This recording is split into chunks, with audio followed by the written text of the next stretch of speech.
नमोस्तुते। कर्पूरगौरं करुणावतारं संसारसारं भुजगेन्द्रहारं सदा वसन्तं हृदयारविन्दे भवं भवानी सहितं नमामि। त्वमेव माता च पिता त्वमेव त्वमेव बन्धुश्च सखा त्वमेव त्वमेव विद्या द्रविणं त्वमेव त्वमेव सर्वं मम देव देव। बोली गणेश भगवान की जय, बोली शंकर भगवान की जय, बोली सच्चे दरबार की जय, बोली हनुमंत लाल की जय, बोली शिव महापुराण की जय। भक्तों, भगवान देवादिदेव महादेव जी के नामों को गाते हुए कथा को आरंभ करेंगे। हरे हरे महादेव शंभो काशी विश्वनाथ गंगे। हरे हरे महादेव शंभो काशी विश्वनाथ गंगे। काशी विश्वनाथ गंगे गौरा पार्वती संगे। काशी विश्वनाथ गंगे गौरा पार्वती संगे। हरे हरे महादेव शंभो काशी विश्वनाथ गंगे। हरे हरे महादेव शंभो काशी विश्वनाथ गंगे। काशी विश्वनाथ गंगे गौरा पार्वती संगे। काशी विश्वनाथ गंगे गौरा पार्वती संगे। हरे हरे महादेव शंभो काशी विश्वनाथ गंगे। हरे हरे महादेव शंभो काशी विश्वनाथ गंगे। काशी विश्वनाथ गंगे गौरा पार्वती संगे। काशी विश्वनाथ गंगे गौरा पार्वती संगे। हरे हरे महादेव शंभो काशी विश्वनाथ गंगे। हरे हरे महादेव शंभो काशी विश्वनाथ गंगे। बोले शंकर भगवान की जय। भक्तों, कल की कथा में आप सभी ने श्रवण किया कि किस प्रकार से नारद जी को भगवान विष्णु जी बता रहे हैं कि ये जो कुछ हुआ मेरी माया के अनुरूप ही हुआ। क्योंकि नारद जी को ये चिंता होने लगी कि हमने अपने भगवान को श्राप दे दिया। इस बात की जब अधिक चिंता हुई तो भगवान विष्णु जी समझाने लगे कि मेरी इच्छा के अनुरूप ही आपने मुझे श्राप दिया था। नारद जी कहने लगे, भगवान अब मैं ये चाहता हूं कि मैं कैसे करूं कि मैं आपका ही नाम जपता रहूं, या मेरे कल्याण का कोई तो उपाय आप बताएंगे। तो भगवान विष्णु जी ने कहा कि सुनो, आप शिव तीर्थों का भ्रमण करो। क्या बताया था नारद जी को भगवान विष्णु जी ने कि शिव तीर्थों का भ्रमण करते रहो और जाकर के भगवान देवादिदेव महादेव जी का पूजन करो, निश्चय ही तुम्हारा कल्याण हो जाएगा। और इस प्रकार से इसके बाद नारद जी भगवान विष्णु जी की आज्ञा मान करके ब्रह्मलोक हो गए। अब ब्रह्मलोक में जाकर के ब्रह्मदेव जी से पूछा कि मैं क्या करूं, मुझे ऐसा बताया गया है। तो ब्रह्मा जी ने भी यही बात बताई कि आपको देवादिदेव महादेव जी के नाम का जप करना चाहिए। भक्तों, नारद जी वहां से निकल पड़े। कहाँ पहुंची? काशी नगरी पहुंच गए। काशी नगरी पहुंच करके वहां पर भगवान काशी विश्वनाथ का दर्शन किया। गंगा जी के किनारे विराजमान काशी नगरी, और उनका दर्शन करके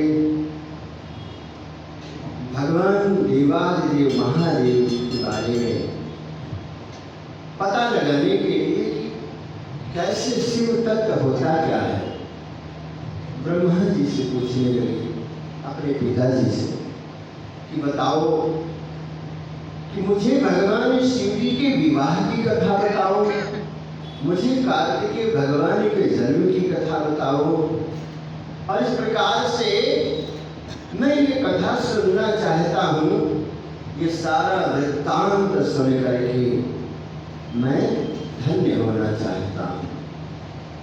इस संपूर्ण वृत्तांत को जो मैंने आपसे पूछा है बताने की कृपा करें। अपने पुत्र नारद जी की ऐसी बात को सुन करके ब्रह्मा जी बड़े प्रसन्न हुए। ब्रह्मा जी ने कहा, सुनो नारद, जिस समय महाप्रलय आई, प्रलय भी आती है, ये सारा संसार नष्ट हो जाता है, कुछ नहीं बचता है। अभी केदारनाथ प्रलय कुछ समय पहले आप लोगों ने देखा होगा, जब वो जल आया तो कैसे बहा करके ले जा रहा था। मकान हो, मंदिर हो, घर हो, पहाड़ हो, पता ही नहीं चलता था कि कहाँ जा रहा है। गाड़ियाँ देखो बहती चली जा रही थी।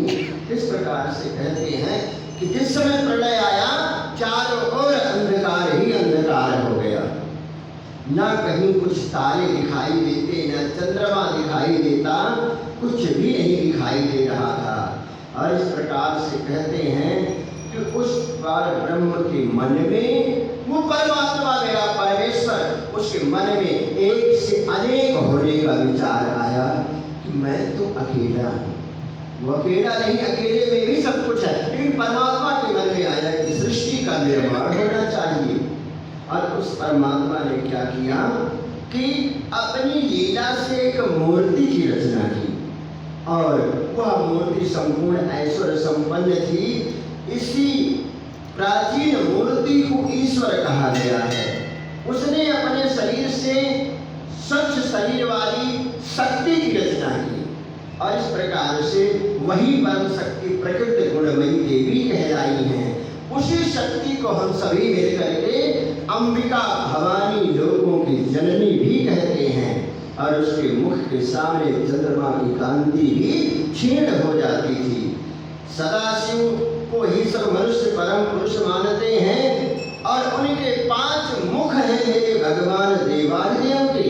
त्रिशूलधारी हैं, अपने शरीर पर भस्म लगाए हुए हैं, और जिस स्थान पर वो रहते हैं उसे आनंद वन भी कहा जाता है, इसे काशी भी कहा जाता है। एक दिन शिव और शिवा के मन में दूसरे पुरुष की रचना करने का विचार आया, तो शंकर भगवान ने अपने शरीर के अंग के 10वें भाग में अमृत बन दिया, और जैसे अमृत बना उसी समय एक पुरुष का निर्माण हुआ और वो जो है हाथ जोड़ करके भगवान शिव के सामने बैठ गए। बोले शंकर भगवान की जय। कहने लगे भगवान आपने मेरा निर्माण किया है, मेरा जन्म हुआ है आपसे, और मैं ये चाहता हूँ कि मेरा भी कोई नाम रखा जाए। तो भगवान शंकर जी हंसने लगे, कहने लगे निश्चय ही आपका नाम हम रखेंगे, और सर्वत्र व्यापक होने के कारण तुम्हारा नाम विष्णु रखा जाएगा। विष्णु भगवान का अवतार हो गया है, तुम भक्तों को सुख देने वाले होगे, और लेकिन मेरी आज्ञा मानकर यहीं पर तप करो। और भगवान विष्णु जी 12 वर्ष तक तप करते रहे, और तप करते करते भगवान विष्णु के शरीर से अनेकों जलधाराएं निकलने लगी, और उस जल से सारा सोना आकाश व्याप्त हो गया। उस जल में भगवान विष्णु जी ने वास किया, इसीलिए यानी नार का मतलब जो है जल, संस्कृत में नार को जल कहा जाता है। जल में निवास करने के कारण उन्हें नारायण कहा जाता है। और इस प्रकार से कहते हैं कि जब जल में निवास किया भगवान ने, उसी समय उनकी नाभि से कमल प्रकट हुआ, और कमल से ब्रह्मा जी का प्राकट्य हुआ है। बोले शंकर भगवान की जय। तो भक्तों ब्रह्मा जी अपने बारे में पता लगाने लगे कि मेरा जन्म कहाँ से हुआ है। बहुत दूर तक गए, ऊपर नीचे उतरते रहे, फिर उन्हें भी कुछ पता नहीं लगा।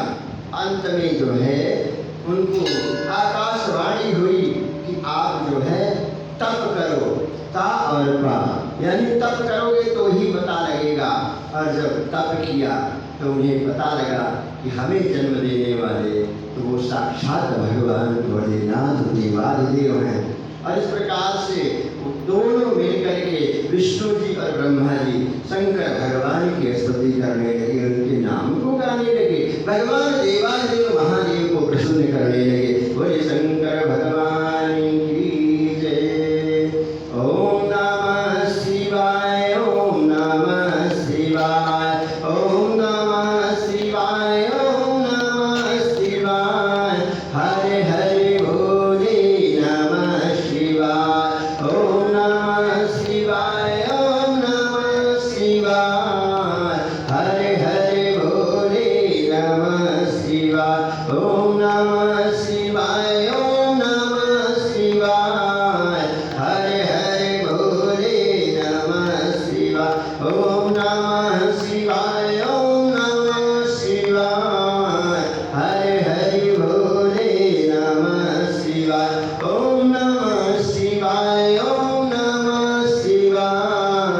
हरे हरे भोले नमः शिवाय, ओम नमः शिवाय, ओम नमः शिवाय। हरे हरे भोले नमः शिवाय। बोले शंकर भगवान की जय। भगवान देवादेव महादेव के नाम का कीर्तन गाए, भगवान शंकर जी प्रकट हो गए। ब्रह्मा भगवान शिव जी बोले कि मैं तुम दोनों की भक्ति से बहुत प्रसन्न हूँ, और इस प्रकार से तुम्हें मेरे इसी रूप का चिंतन करना चाहिए। लोकपिता ब्रह्मा मेरे दाहिने भाग से और पालनहार विष्णु जी मेरे बाएं भाग से प्रकट हुए हैं, इसलिए मैं तुम दोनों को मनवांछित फल प्रदान करता हूँ।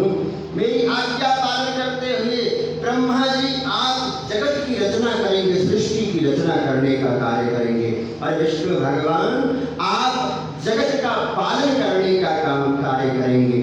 विष्णु भगवान बोले हे प्रभु, यदि आपके हृदय में हमारी भक्ति प्रीति से उत्पन्न हुई तो हमें आप प्रसन्न होकर के वर देना चाहते हैं, तो ये वरदान दीजिए कि हमारे हृदय में सदैव आपकी भक्ति बनी रहे। यही मान लो भगवान देवादेव महादेव जी से कि भगवान मेरे हृदय में सदा सदा आपकी ही भक्ति बनी रहे। दोनों हाथ जोड़ करके प्रणाम किया ब्रह्मा जी और विष्णु जी ने देवादिदेव महादेव जी को। भगवान शंकर जी कहते हैं, मैं सृष्टि पालन और संहार का करता हूँ, और इस प्रकार से सृष्टि की रचना, रक्षा, प्रलय रूप गुणों के कारण मैं ही ब्रह्म हूँ, और इस प्रकार से मेरे इसी अंश से रुद्र की उत्पत्ति होगी, और इस प्रकार से मैं स्वयं ब्रह्मा जी की प्रकृति से प्रकट होऊंगा। देखिए शंकर जी ने क्या बताया, मेरा अवतार जो होगा रुद्र रूप में होगा, और मैं कहाँ से प्रकट होऊंगा, ब्रह्मा जी के ललाट से प्रकट होऊंगा, वो मेरा रुद्र अवतार होगा। और इस प्रकार से ब्रह्मा जी सृष्टि के निर्माता बनो, विष्णु भगवान आप सृष्टि के पालन करता बनो, और मैं जो है रुद्र रूप में सृष्टि का प्रलय भी करूंगा। संहार कार्य कौन है, हम सबको लेने के लिए कौन आते हैं, भगवान शंकर जी संहार करते रहे। अगर संहार ना हो तो दुनिया में प्रलय मच जाएगी, लोग आते ही रहेंगे जाएंगे नहीं, तो फिर क्या होगा, धरती में तो जगह ही नहीं रहेगी। तो आ रहे हैं तो जाने वाला वही काम तो होना चाहिए, इसलिए काम को 3 भागों में बांट दिया, 3 लोगों को जिम्मा सौंप दिया भगवान शंकर जी ने। ब्रह्मा जी आप सृष्टि का निर्माण करो, विष्णु भगवान जो लोग आ रहे हैं इनका पालन करो, शंकर भगवान कहते हैं मैं संहार करता रहूंगा। कम भी तो होंगे तभी तो आएंगे, और लोग नए लोग नहीं तो फिर पुराने ही बैठे रह जाएंगे, तो जाना तो पड़ेगा सबको। तो इसलिए टिकट कटा करके जेब में हमेशा तैयार रहना चाहिए, कब किसका बुलावा आए कोई पता नहीं है। तो इसलिए अभी परसों यही दुकान पर सामने बैठे चप्पल बेचा करते थे, कुर्सी पे बैठे बैठे पता नहीं क्या हुआ वहीं लुढ़क गए, और ये सामने गली में चप्पल की दुकान थी, बेचारे जो है चारपाई पे लगाए बैठे, अचानक बिना कोई बीमारी कुछ नहीं हुआ, हाँ दुकान के बाहर ही बैठे रहे, और वहीं उनका इधर गली में थे जो है। और हमारे साथ अभी एक वृंदावन गए थे पूरे परिवार को लेकर के, भागवत कथा में शर्मा परिवार, वहाँ की एक बात अभी बता रहा हूँ, पर अभी आजकल उनका 13वां हुआ था, शर्मा परिवार गए थे बहुत खुशी के साथ, और बड़े प्रसन्न थे कि वृंदावन का आवास उनको आज भी याद था, और निमंत्रण से आए लौट करके, बच्चे भी घर पर नहीं थे, कुंडी खटखटाई, पड़ोसी की चाबी मांगने के लिए, घंटी भी नहीं बजा पाए और वहीं पर लेट गए। तो जाने का कोई पता नहीं किसी का, कैसे जाएंगे, कब जाएंगे, पड़ोसी के यहाँ चाबी देकर बच्चे चले गए कि हम पिताजी आएंगे चाबी ले लेंगे, और वो लौट करके निमंत्रण से आए, किसी के यहाँ गए थे, और जैसे घंटी बजाई कि हमें चाबी दे दो, घंटी भी नहीं बज पाई, तो कुंडी पकड़े ही खड़े रह गए और वहीं चले गए। पीछे वो बच्चे, वो परिवार छोटे छोटे कौन संभाले। तो इसलिए भैया टिकट तो हमेशा कटा ही है, हमें पता नहीं कि कब कल क्या होगा, इसलिए जो हमें सत्कर्म करना है, जो हमें पुण्य कर्म करना है, उसको कल पर नहीं टालना है, आज ही कर लेना है, जितनी सांस मेरी परमात्मा ने दी है। तो ब्रह्मा जी कहते हैं कि जो है ब्रह्मा जी को बताया आप पालन करो, और फिर कहने लगे कि सुनो, उमा नाम से विख्यात प्रकृति देवी हैं, और इन्हीं की शक्ति भूता वाग देवी सरस्वती देवी जो है वो ब्रह्मा जी की धर्म पत्नी होगी, और ब्रह्मा जी की अर्धांगिनी होंगी। दूसरी देवी जो प्रकृति से उत्पन्न होंगी लक्ष्मी रूप में, वो नारायण की पत्नी अर्धांगिनी कहलाएंगी। और इसके बाद काली नाम से जो तीसरी शक्ति होगी वो मेरे अंशभूत रुद्र देव को प्राप्त करेंगे। यही त्रिदेवों की 3 पत्नियां होंगी। और कार्य सिद्धि के लिए माँ भगवती ज्योति रूप में प्रकट होकर के सारे संसार का कल्याण करेंगी, ये बताया मेरे भगवान शंकर जी ने। और इस प्रकार से परमेश्वर शिव जी बोले, हे उत्तम व्रत का पालन करने वाले विष्णु, तुम सर्वदा सब लोगों में पूजनीय होंगे, और ब्रह्मा के द्वारा रचे लोक में कोई दुख या संकट होने पर संकट का नाश करने के लिए आप आगे बढ़ करके आते रहना। और इस प्रकार से मैं तुम्हारे कार्यों में सहायता करूंगा, और तुम में और रुद्र में कोई अंतर नहीं होगा। ऐसा कहकर भगवान शिव जी ने ब्रह्मा जी का हाथ नारायण के हाथ में देकर कहा, तुम सदा इनकी सहायता करते रहना। ऋषिगण बोले, हे सुतदेव, हम पर कृपा करके ये भी बताओ कि महादेव जी का पूजन कैसे किया जाता है, उनकी विधि क्या है। ये बड़े रहस्य की बात बताई है। और इस प्रकार से बताया कि प्रातः काल उठ करके स्नान करके शुद्ध हो करके और ब्राह्मण भगवान के मंदिर में जाएं और हाथ में फूल लेकर के या हाथ जोड़ करके भगवान शिव से क्षमा याचना करते हुए कहें, हे कल्याणकारी भगवान शिव भोलेनाथ, मैंने जाने अनजाने में जो भी जब तब पूजा किया हो, आपकी कृपा से वो सफल भी होना चाहिए। और शिव ही मेरे शरणदाता हैं। जो मनुष्य भक्ति पूर्वक देवादेव महादेव जी का पूजन करता है, उसे सारी सिद्धियां प्राप्त होती हैं। इस प्रकार से शिव जी ने मोक्ष प्रदान करने वाली भक्ति को बताया है। और ब्रह्मा जी ने कहा, हे नारद, एक समय की बात है, सारे देवताओं को बुलाया, क्षीर सागर के तट पर भगवान विष्णु के पास पहुंचे और हम लोगों ने जाकर पूछा कि ये बताओ कि हम किस देवता की पूजा करें। तो भगवान विष्णु जी ने कहा, सभी को जो है चाहिए कि देवादेव महादेव जी का पूजन करो, निश्चय ही कल्याण हो जाएगा। और कैसे पूजन करना चाहिए, तो कहने लगे शिवलिंग की पूजा करें तो निश्चय ही कल्याण होगा। अब जो भगवान ने विश्वकर्मा को बुलाया, अच्छा देवताओं के मिस्त्री कौन है? विश्वकर्मा भगवान है, वही उनके भवन को तैयार करते हैं। विश्वकर्मा को बुलाया, कहा कि शिवलिंग का निर्माण करवाओ। और तब विश्वकर्मा भगवान ने शिवलिंग का निर्माण किया। और कैसे बताया, देखो पद्म राग जो शिवलिंग बना मणि का, इंद्र को बना करके दे दिया, सोने का शिवलिंग कुबेर को दे दिया। और इस प्रकार से पुखराज को जो शिवलिंग बनाया धर्मराज को दिया, तुम भी पूजा करो। इंद्र नीलमणि का शिवलिंग बनाया, विष्णु भगवान को दिया। हेम ने शिवलिंग जो बनाया ब्रह्मा जी को दे दिया। इस प्रकार से चांदी का शिवलिंग विश्वदेव को दे दिया। स्फटिक का जो शिवलिंग बनाया लक्ष्मी जी को दिया कि आप भी शिवलिंग की पूजा करो। और तांबे का जो बनाया आदित्यों को दिया। और मोती का जो शिवलिंग बनाया इसको दिया, चंद्रमा को दे दिया कि आप भी बैठ करके शिव जी की आराधना करो। वज्रकालीन किसको दिया? ब्राह्मणों को दिया कि आप भी पूजा करो। और मिट्टी का शिवलिंग बनाया। और मयासुर चंदन द्वारा बने लिंग का पूजन करते हैं, नागों द्वारा मूंगे के बने शिवलिंग की पूजा हो रही है। और इस प्रकार से माँ भगवती कैसे पूजा कर रही हैं? मक्खन से बने शिवलिंग से पूजा कर रही हैं। तो अनेकों प्रकार के शिवलिंग बनाए। बाणासुर जो था वो पार्थिव शिवलिंग का पूजन करने लगा। और इस प्रकार से कहते हैं कि सबसे उत्तम भक्ति भगवान देवादेव महादेव जी की है।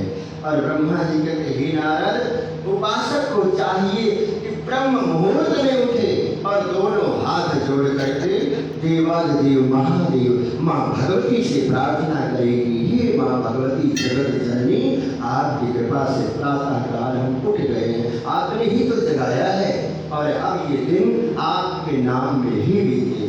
हर समय हर पल हम जिस देश में रहें, जिस वेश में रहें और आपके ही नाम को जो है जपते रहें। और उठ करके नित्य प्रातः शुद्ध हो करके उसके बाद भगवान के पूजन करने के लिए जाएं। और कहते हैं भगवान को पुष्प चढ़ाओ, धूप दीप से उनका पूजन करो। और भगवान को चावल चढ़ाओ, या चावल तो जरूर चढ़ेगा। अगर लक्ष्मी चाहिए, सुख चाहिए तो चावल तो जरूर भगवान को चढ़ाएं। अच्छा, हो सके तो 5 बत्ती से आरती करो भगवान की। पंचदीप से नहीं हो सकता, 1 से करो, 2 से करो, 7 से करो और भगवान की आरती उतारो। इस प्रकार से शिव पूजन की विधि आपको बताई है जो भोग और मोक्ष को देने वाली है। भक्तों, फूलों से भगवान का पूजन करें। जो 1 लाख फूलों से भगवान का पूजन करता है, निश्चय ही उसका शरीर शुद्ध हो जाता है। और कहते हैं कि 1 लाख जप करने से पहले जन्म की बात याद आ जाती है। और तीसरा लाख जब पूर्ण होने पर सारी इच्छाएं पूर्ण हो जाती हैं। चौथे लाख जप में भगवान शंकर जी स्वयं दर्शन देने आना शुरू कर देते हैं। और इस प्रकार से कहते हैं कि कि 5 लाख जिस दिन जब पूरा हो जाएगा, भगवान शंकर जी स्वयं आकर के प्रत्यक्ष दर्शन देंगे। बोलिए शंकर भगवान की जय। मोक्ष की कामना करने वाले मनुष्य को चाहिए कि 1 लाख दूर्वा से भगवान शिव की पूजा करे। क्या दूर्वा? जो घास है हरी हरी, 1 लाख दूर्वा इकट्ठा करो, भगवान भोलेनाथ को चढ़ाओ, सारी इच्छाएं पूर्ण हो जाएंगी। आयु की वृद्धि इच्छा करने वाले मनुष्य को भी दूर्वा से ही पूजन करनी चाहिए। और कहा गया है पुत्र की प्राप्ति की इच्छा रखने वाले मनुष्य को भगवान देवादेव महादेव जी को धतूरा चढ़ा करके पूजन करना चाहिए, निश्चय ही पुत्र की प्राप्ति होगी। और इस प्रकार से कहा गया है कि यश की प्राप्ति के लिए अगस्त के फूल से पूजन करो। और भक्तों, अड़हुल के 1 लाख फूल से पूजा करने पर शत्रुओं का भय नहीं रहता है। और इस प्रकार से 1 लाख करवीर के फूलों से पूजन करने पर रोगों का नाश हो जाता है। और अलसी के फूलों से पूजन करने पर भगवान विष्णु जी प्रसन्न होते हैं। और महादेव जी पर जब चावल चढ़ाओगे तो लक्ष्मी मैया खूब प्रसन्न हो जाएंगे। इसलिए भैया अक्षर, लेकिन चावल खंडित नहीं होने चाहिए, उन्हें विधि पूर्वक 1.25 लाख आप चावल चढ़ाओ और भगवान देवादिदेव प्रसन्न हो जाएंगे। जौ के दाने चढ़ाने पर, अगर जौ के दाने आपने चढ़ाए हैं शिव जी को, तो क्या होगा कि स्वर्ग में सुख की प्राप्ति होगी। और इस प्रकार गेहूं से बने भोजन से 1.25 लाख बार पूजन करने से संतान की प्राप्ति हो जाएगी। और मूंग से पूजन करने पर उपासक को चारों धर्म की प्राप्ति हो जाएगी। इस प्रकार से अगर आपने जलधारा से भगवान का पूजन किया है तो भी संतान की प्राप्ति हो जाएगी। उपासक को चाहिए कि भगवान का पूजन जलधारा से भी करे। इसलिए हम जब रुद्राभिषेक करवाते हैं तो प्रथम जलधारा से करवाते हैं, उसके बाद रुद्रधारा से करवाते हैं, पुनः जलधारा से करवाते हैं। और इसके बाद बुद्धिहीन मनुष्य को, जिसके पास बुद्धि ना हो, उसे क्या चाहिए? दूध में शक्कर मिला करके इसकी धारा भगवान शिव जी पर चढ़ानी चाहिए, निश्चय ही उसे बुद्धि की प्राप्ति हो जाएगी। तो भक्तों, आज की कथा यहाँ तक हम सभी पहुँच गए हैं और शेष कथा कल के प्रसंग में सुनेंगे। कल की कथा होगी पापी गुणनिधि की कथा। पापी गुणनिधि कैसे कुबेर बन गया, धन के खजाने का मालिक बन गया, ये कथा कल के प्रसंग में आएगी।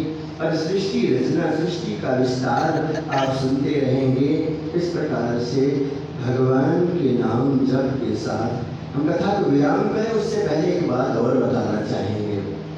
मंदिर में वार्षिक उत्सव मनाया जाता है, जो कि 66वां वार्षिक उत्सव बड़ी धूमधाम के साथ मनाया जाएगा।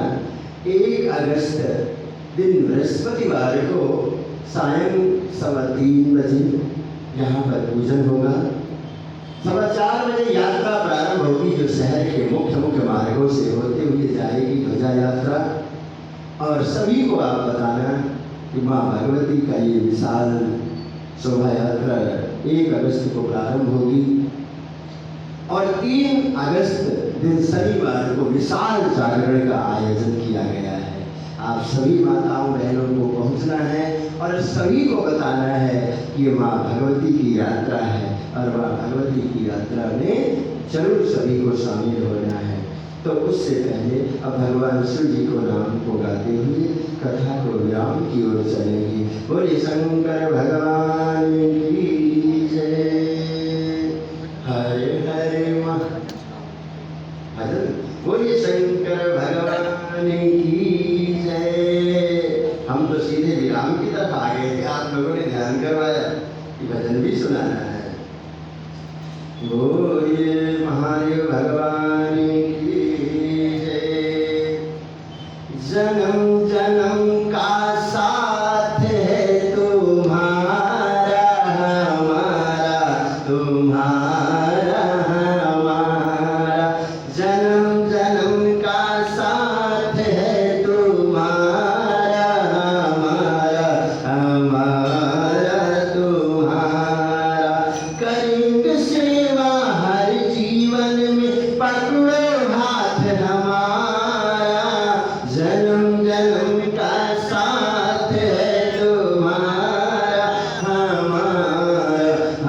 हमारा तुम्हारा जब भी जन्म मिलेगा शरण रहेंगे तेरी, जब भी जन्म मिलेगा शरण रहेंगे तेरी, करते हैं तुमसे वादा शरण रहेंगे तेरी, हर जीवन में बन के साथ देना साथ हमारा, जन्म जन्म का साथ है तुम्हारा, हमारा हमारा तुम्हारा, जन्म जन्म का साथ है तुम्हारा, हमारा हमारा तुम्हारा। दुनिया बनाने वाले ये सब तेरी माया, दुनिया बनाने वाले ये सब तेरी माया, सूरज चांद सितारे सब कुछ तूने बनाया, फंस ना जाऊं माया में, फंस ना जाऊं माया में, रहे आशीर्वाद तुम्हारा, जन्म जन्म का साथ है तुम्हारा, हमारा हमारा तुम्हारा, जन्म जन्म का साथ है तुम्हारा, हमारा हमारा तुम्हारा। जब से होश संभाला तब से हमने ये जाना, जब से होश संभाला तब से हमने जाना, तेरी भक्ति ना मिले तो जीवन व्यर्थ हमारा, तेरी भक्ति ना मिले तो जीवन व्यर्थ हमारा, जन्म जन्म का साथ है तुम्हारा, हमारा हमारा तुम्हारा। करेंगे सेवा हर जीवन में पकड़ो हाथ हमारा, जन्म जन्म का साथ है तुम्हारा, हमारा हमारा तुम्हारा, जन्म जन्म का साथ है तुम्हारा, हमारा हमारा तुम्हारा। बोले शंकर भगवान की जय।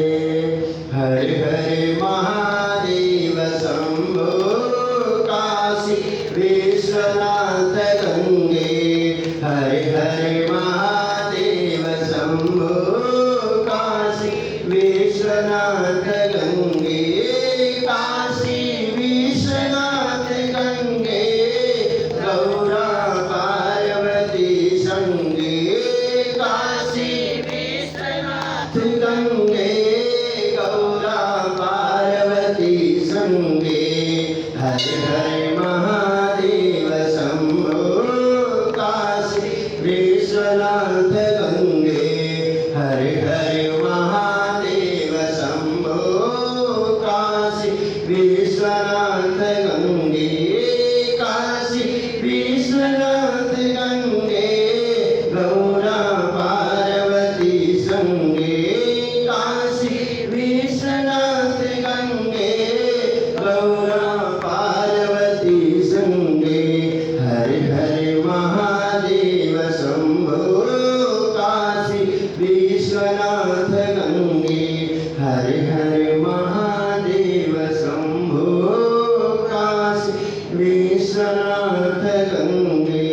बोले शंकर भगवान की जय। ओम जय शिव ओंकारा, स्वामी नर शिव ओंकारा, ब्रह्मा विष्णु सदा शिव भोले भोलेनाथ, शिव धांगे धारा,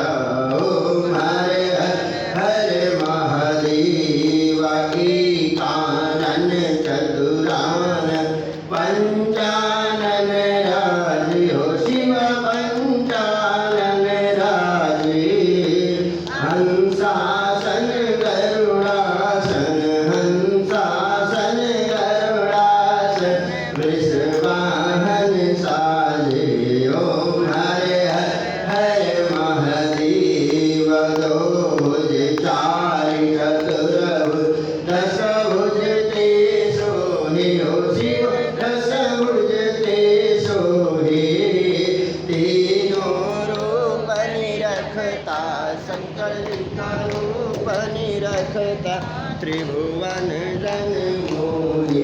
ओम हरे हर महादेव अक्षमाला वनमाला रुद्रमाला धारी हो शिव रुद्रमाला धारी चंदन मृगमद चंदा केश किनक सुनंदा भोले शुभकारी। ओम हरे हर महादेव श्वेतांबर पीतांबर बाघंबर अंगी ओ शिवा बाघंबर अंगी शनिकाधिक ब्रह्मादिक शनिकाधिक ब्रह्मादिक भूतादिक संगे। ओम हरे हर महादेव करके बीज कमंडल शास्त्र सुरधरता हो शिव सुरधरता जग करता जग हरता सुख करता दुख हरता जग पालन करता। ओम हरे हर महादेव ब्रह्मा विष्णु सदा शिव जानता विवेका हो शिव जानता विवेका प्रणवाक्षर के माते ओम अक्षर माते तीनों एका। ओम हरे हर महादेव त्रिगुणमयी शंकर